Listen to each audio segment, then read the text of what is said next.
परक्यांना आपले बनवून ठेवणं खूप सोपं असते, पण जे आपले आहेत त्यांना आपलं बनवून ठेवणं ही खूप कठीण असते.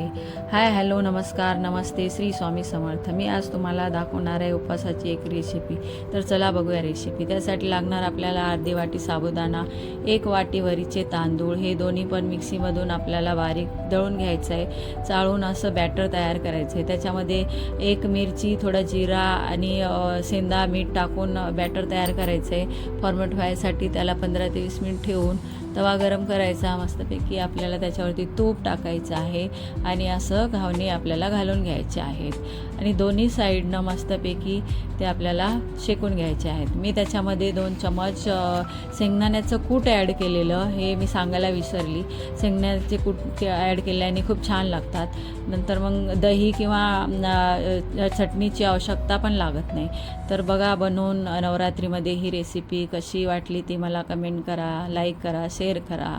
बाय, भेटूया पुढच्या व्हिडिओमध्ये.